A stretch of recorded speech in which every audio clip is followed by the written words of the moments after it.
नमस्कार छात्रों एवं मित्रों, आप सभी का मेरे इस YouTube चैनल पर हार्दिक स्वागत है। मैं नारायण तिवारी आप सभी लोगों का तहे दिल से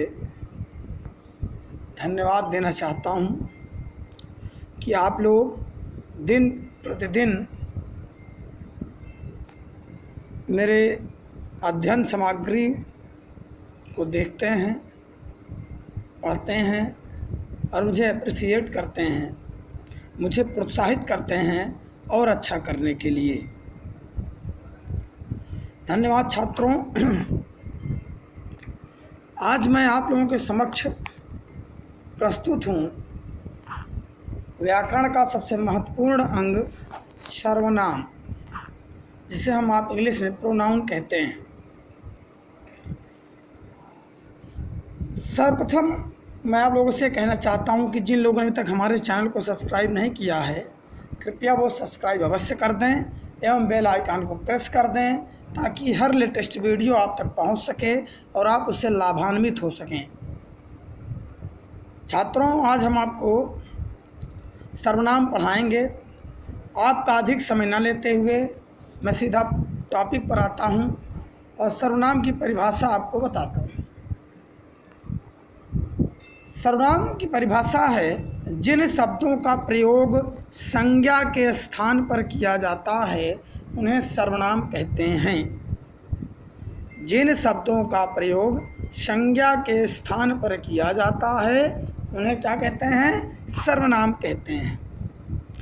दूसरे शब्दों में यदि हम देखें तो सर्वनाम उस विकारी शब्द को कहते हैं जो पूर्वापर संबंध से किसी भी संज्ञा के बदले आता है। दूसरे शब्दों में सर्वनाम उस विकारी शब्द को कहते हैं जो पूर्वापर संबंध से किसी भी संज्ञा के बदले आता है। सरल शब्दों में यदि आप देखें तो सर्वनाम होता है सब, नामों मतलब संज्ञाओं तो के बदले जो शब्द आते हैं उन्हें सर्वनाम कहते हैं। सब नामों के बदले जो शब्द आते हैं उन्हें क्या कहते हैं? सर्वनाम। उन्हें क्या कहते हैं? सर्वनाम। चलिए, सर्वनाम यानी हम सबके नाम, इसका प्रयोग संज्ञा के स्थान पर किया जाता है। चलिए आइए देखते हैं कैसे। राधा 7वीं कक्षा में पढ़ती है। वह पढ़ाई में बहुत तेज है। उसके सभी मित्र उससे प्रसन्न रहते हैं। वह कभी भी स्वयं पर घमंड नहीं करती। वह अपने माता पिता का आदर करती है। छात्रों, आपने ऊपर देखा कि अनुच्छेद में राधा के स्थान पर उसके, उससे, स्वयं आदि शब्दों का प्रयोग हुआ है। अतः सभी शब्द क्या हैं? सर्वनाम है। क्या है? सर्वनाम। आइए इस प्रकार देखते हैं। संज्ञा के स्थान पर आने वाले शब्दों को सर्वनाम कहते हैं। तो मैं, तू, वह, आप, कोई, यह, ये, वे, हम, तुम, कुछ, कौन, क्या, जो, सो, उसका आदि सर्वनाम शब्द हैं। अन्य सर्वनाम शब्द भी इन्हीं शब्दों से बने हैं जो लिंग, वचन, कारक की दृष्टि से अपना स्वरूप बदलते हैं। राधा नृत्य करती है। राधा का गाना भी अच्छा होता है। राधा गरीबों की मदद करती है। राधा नृत्य करती है, उसका गाना भी अच्छा होता है, वह गरीबों की मदद करती है। आप, अपना, यह, इस, इसका, वह, उस, उसका, ये शब्द लगाकर हमने क्या किया? संक्षिप्त कर दिया। तो शब्दों को संक्षिप्त करने के लिए भी हम क्या करते हैं? सर्वनाम को लगा देते हैं। बार बार राधा राधा राधा आएगा तो उससे शब्द में वो चमत्कार उत्पन्न नहीं हो रहा, वो विशिष्टता नहीं आ रही है जो विशिष्टता सर्वनाम शब्दों को लगाने पे आएगा। चलिए अब हम आप आगे देखते हैं। अगर हम आप अन्य उदाहरण के माध्यम से देखें तो सुभाष एक विद्यार्थी है। अगर इसको हम देखें, सुभाष रोज स्कूल जाता है, सुभाष बहुत सुंदर बसता है, सुभाष को घूमना पसंद है, तो क्या हो जाएगा? थोड़ा शब्द लेंदी हो जाएगा और थोड़ा रोचकता कम हो जाएगी। और हमने लिखा सुभाष एक विद्यार्थी है, वह रोज स्कूल जाता है उसके पास सुंदर वस्ता है, उसे घूमना पसंद है। तो उपयुक्त वाक्यों में सुभाष शब्द संज्ञा है तथा इसके स्थान पर वह उसके उसे शब्द संज्ञा के स्थान पर प्रयोग किए गए हैं, इसलिए क्या है? सर्वनाम है। क्या है? सर्वनाम है। संज्ञा की अपेक्षा सर्वनाम की विलक्षणता यह है कि संज्ञा से जहाँ उसी वस्तु का बोध होता है जिसका वह नाम है, वहाँ सर्वनाम में पूर्व पर संबंध के अनुसार किसी भी वस्तु का बोध होता है। लड़का कहने से कोई लड़के का बोध होता, घर सड़क आदि का बोध नहीं होता, किंतु वह कहने से पूर्व पर संबंध के अनुसार ही किसी वस्तु का बोध होता है। ठीक है, चलिए हम आप अब सर्वनाम के भेद देखते हैं। छात्रों, हिंदी में सर्वनाम के 6 भेद होते हैं। हिंदी में सर्वनाम के 6 भेद होते हैं। पहला होता है पुरुषवाचक सर्वनाम यानी पर्सनल प्रोनाउन। दूसरा होता है निश्चयवाचक सर्वनाम डेमोन्स्ट्रेटिव प्रोनाउन। तीसरा होता है निश्चयवाचक सर्वनाम इंडेफिनिट प्रोनाउन। चौथा होता है संबंधवाचक रिलेटिव प्रोनाउन। पांचवा होता है प्रश्नवाचक सर्वनाम इंट्रोगेटिव प्रोनाउन। और छठा होता है निजवाचक यानी रिफ्लेक्सिव प्रोनाउन। फिर से एक बार हम दोहरा दें तो पुरुषवाचक सर्वनाम, निश्चयवाचक सर्वनाम, अनिश्चयवाचक सर्वनाम, संबंधवाचक सर्वनाम, प्रश्नवाचक सर्वनाम और निजवाचक सर्वनाम। आइए हम आप पहले सर्वनाम को देखते हैं, पुरुषवाचक सर्वनाम। तो जिन सर्वनाम शब्दों से व्यक्ति का बोध होता है उन्हें क्या कहते हैं? पुरुषवाचक सर्वनाम। फिर एक बार देख लें, जिन सर्वनाम शब्दों से व्यक्ति का बोध होता है, किनका बोध होता है? व्यक्ति का बोध होता है, उसे क्या कहते हैं? पुरुषवाचक सर्वनाम। छात्रों, यदि हम आप दूसरे शब्दों में इसे देखें तो बोलने वाले, सुनने वाले तथा जिसके विषय में बात होती है उनके लिए प्रयोग किए जाने वाले सर्वनाम पुरुषवाचक सर्वनाम कहलाते हैं। एक बार फिर देखेंगे, बोलने वाले, सुनने वाले तथा जिसके विषय में बात होती है उनके लिए जिन शब्दों का प्रयोग किया जाता है वो क्या कहलाते हैं? पुरुषवाचक सर्वनाम कहलाते हैं। क्या कहलाते हैं? पुरुषवाचक सर्वनाम। ठीक है, गुड। अब हम आप आगे बढ़ते हैं।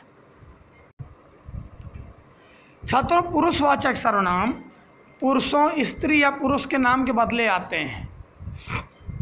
यहाँ आपको ध्यान देना है, पुरुषवाचक सर्वनाम क्या? पुरुषों, स्त्री हो या पुरुष के नाम के बदले ही आते हैं। जैसे मैं आता हूँ, तुम जाते हो, वह भागता है।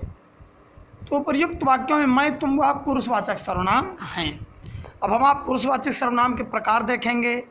तो पुरुषवाचक सर्वनाम 3 प्रकार के होते हैं। कितने प्रकार के होते हैं? 3 प्रकार के। Good, very good. कौन कौन सा?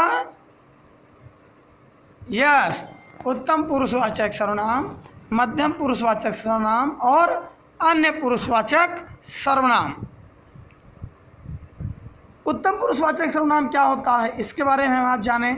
फर्स्ट पर्सन, तो जिन सर्वनामों का प्रयोग बोलने वाला अपने लिए करता है उन्हें उत्तम पुरुष कहते हैं। इसमें बोलने वाला कौन है? जैसे हम हैं, मैं बोल रहा हूँ ना, तो मैं क्या हो गया? फर्स्ट पर्सन यानी उत्तम पुरुषवाचक। तो यही कह रहा है, परिभाषा हमारी यही कह रहा है कि जिन सर्वनामों का प्रयोग बोलने वाला अपने लिए करता, क्या करता है? अपने लिए करता, उन्हें क्या कहते हैं? उत्तम पुरुषवाचक सर्वनाम कहते हैं। जैसे मैं, हमारा, हम, मुझको, हमारी, मैंने, मेरा, मुझे आदि। उदाहरण जैसे दें, जैसे मैं स्कूल जाऊंगा, तो कौन कह रहा? मैं कह रहा हूँ ना, तो मैं क्या हो गया? उत्तम पुरुष। हम मतदान नहीं करेंगे, हम लोग कह रहे हैं।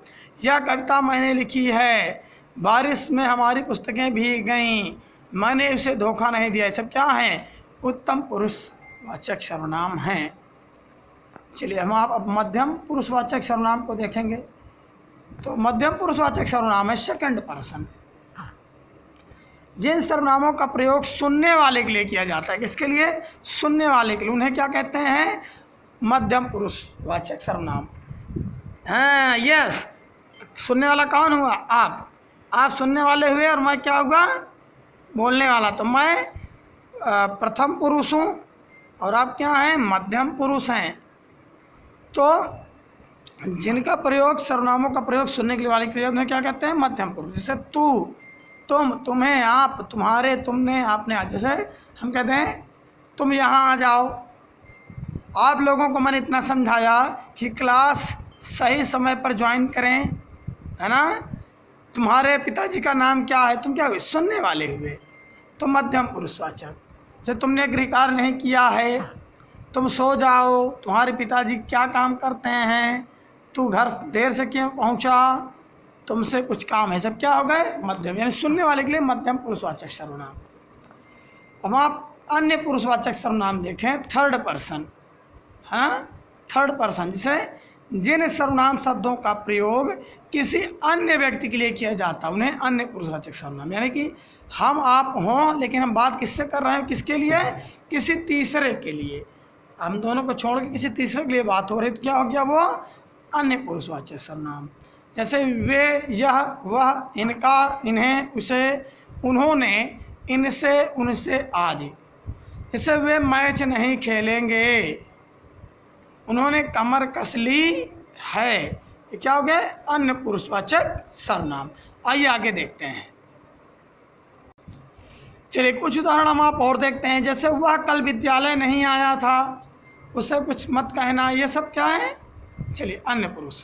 अब देखेंगे निश्चयवाचक सर्वनाम। सर्वनाम का दूसरा भेद क्या है? निश्चयवाचक सर्वनाम।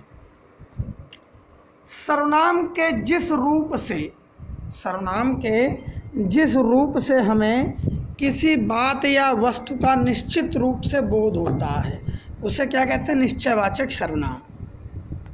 एक बात पुनः ध्यान देंगे, सर्वनाम के जिस रूप से हमें किसी बात या वस्तु का निश्चित रूप से बोध होता है, निश्चित रूप से बोध होता है, उसे क्या कहते हैं? निश्चयवाचक सर्वनाम।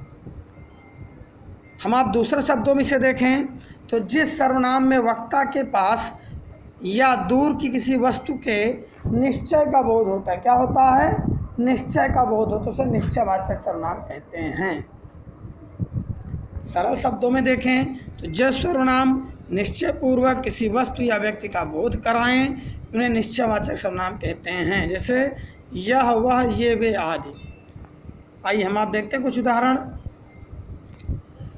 वाक्य में इनका प्रयोग देखेंगे। तनुज का छोटा भाई आया है, यह बहुत समझदार है, निश्चित है वह समझदार है। किशोर बाजार गया था, वह लौट आया है, का निश्चय हो गया कि वो लौट ही आया। तो उपयुक्त वाक्यों में यह और वह किसी व्यक्ति का निश्चय पूरा बोध कराते हैं, अतः क्या है? निश्चयवाचक।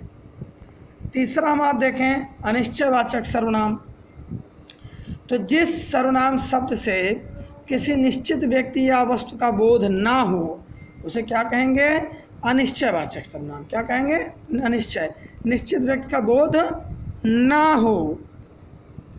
दूसरे शब्दों में देखें तो जो सर्वनाम किसी वस्तु या व्यक्ति की ओर ऐसे संकेत करें कि उनकी स्थिति अनिश्चित या अस्पष्ट है उन्हें अनिश्चयवाचक सर्वनाम कहते हैं।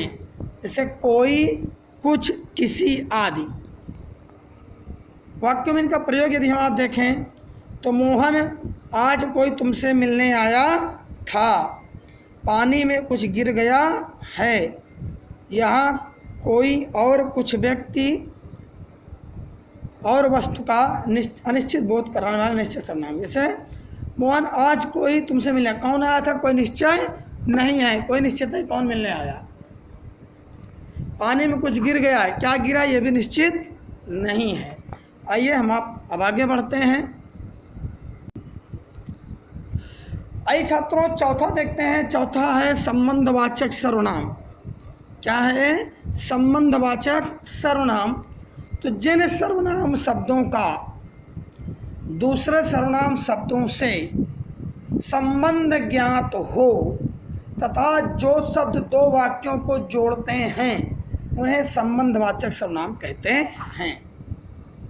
पुनः एक बात दोहरा दें तो जिन सर्वनाम शब्दों का दूसरे सर्वनाम शब्दों से संबंध ज्ञात हो तथा जो शब्द दो वाक्यों को जोड़ते हैं उन्हें संबंधवाचक सर्वनाम कहते हैं। दूसरे शब्दों में यदि हम आप इसको देखें तो जो सर्वनाम वाक्य में प्रयुक्त किसी अन्य सर्वनाम से संबंधित हो उन्हें संबंधवाचक सर्वनाम कहते हैं। जैसे जो, जिसकी, सो, जिसने, जैसा, वैसा आदि। अब इसका हम वाक्य में प्रयोग करके देखें तो जैसा करोगे वैसा भरोगे। तो जैसा क्या कर रहा है, वैसे को जोड़ रहा है, क्या कर रहा है, संबंध बता रहा है कि आप जिस प्रकार का काम करोगे वैसा ही आपको फल प्राप्त होगा। जिसकी लाठी उसी की भैंस, है ना। तो संबंध कर रहा है जैसे लाठी और भैंस है, जिसके पास लाठी है, जिस पर ताकत है, उसी की भैंस है। ठीक है। तो उपयुक्त वाक्यों में वैसा का संबंध जैसा के साथ, उसकी का संबंध जिसकी के साथ सदैव रहता है। अतः ये क्या है, संबंधवाचक सर्वनाम है। क्या है, संबंधवाचक सर्वनाम हैं। चलिए प्रश्नवाचक सर्वनाम पांचवा देखें। पांचवा है प्रश्नवाचक सर्वनाम। तो जो सर्वनाम शब्द सवाल पूछने के लिए प्रयुक्त होते हैं, किसके लिए, सवाल पूछने के लिए प्रयुक्त होते हैं, उन्हें प्रश्नवाचक कहते हैं। दूसरे शब्दों में देखें, सरल शब्दों में, तो प्रश्न करने के लिए जिन सर्वनामों का प्रयोग होता है उन्हें प्रश्नवाचक सर्वनाम कहते हैं। से कौन, क्या, किसने आदि। वाक्य में इनका यदि प्रयोग देखें तो टोकरी में क्या रखा है, प्रश्न है ना, क्या रखा है।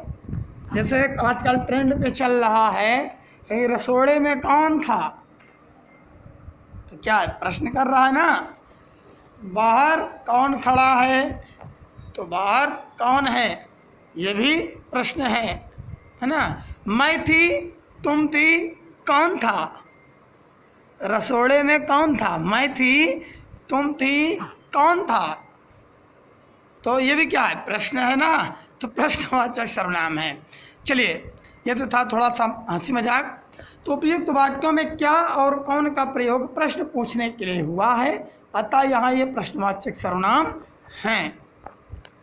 चलिए छठा देखें, निजवाचक सर्वनाम। छात्रों निज का अर्थ होता है अपना। निज का अर्थ होता है क्या, अपना। और वाचक का अर्थ होता है बोध या ज्ञान। ठीक है। तो अब हम पूरा पढ़ेंगे। वाचक का अर्थ होता है बोध या ज्ञान। बोध या ज्ञान कराने वाला, अर्थात निजवाचक अर्थ हुआ अपनेपन का बोध कराने वाला, जिससे अपनेपन लगे। फिर एक बात बता दें, निज का अर्थ होता है अपना और वाचक का अर्थ होता है बोध कराने वाला, अर्थात अपनेपन का बोध कराने वाले शब्दों को ही निजवाचक सर्वनाम कहते हैं। इस प्रकार देखिए, जिन सर्वनाम शब्दों का प्रयोग कर्ता के साथ अपनेपन का ज्ञान कराने के लिए किया जाए उन्हें निजवाचक सर्वनाम कहते हैं। जैसे अपने आप, निजी, खुद आदि, है ना। तो क्या हो गया, राम खुद चलकर आएगा, अपनेपन का, है ना। यह आपकी निजी संपत्ति है, अपने आप चले जाइए, क्या है, इससे आपका निजवाचक सर्वनाम का अपनापन का एहसास है। तो अपनेपन का बोध कराने वालों क्या कहेंगे, निजवाचक सर्वनाम। छात्रों ये सर्वनाम का पहली वीडियो है, पहला पार्ट है। अगले पार्ट में हम आपको बताएंगे कि सर्वनाम को कारक और लिंग वचन के साथ कैसे ट्रांसफ़र किया जाता है ना। इनका प्रयोग कहाँ किया जाता है, पद परिचय कैसे करते हैं, पद परिचय में सर्वनाम का प्रयोग कैसे करते हैं, ये हम आपको अगली वीडियो में बताएंगे। मुझे आशा है कि सर्वनाम आपको बिल्कुल आसानी से समझ में आ गया होगा और आपके लिए यह बहुत ही लाभकारी वीडियो सिद्ध हो, इस आशा के साथ मैं अब क्लास समाप्त करने जा रहा हूँ। जिन लोगों ने अभी तक हमारे चैनल को सब्सक्राइब नहीं किया है, कृपया वो चैनल को सब्सक्राइब अवश्य कर दें, बेल आइकन को प्रेस कर दें और साथ ही साथ इस वीडियो को ज़्यादा से ज़्यादा शेयर करें, ताकि आप के संबंधी जो हैं वो भी इसका लाभ उठा सकें और वो भी कहीं न कहीं परीक्षाओं में सफल हों। आपका दिन शुभ हो। धन्यवाद। मैं आपका नारायण तिवारी।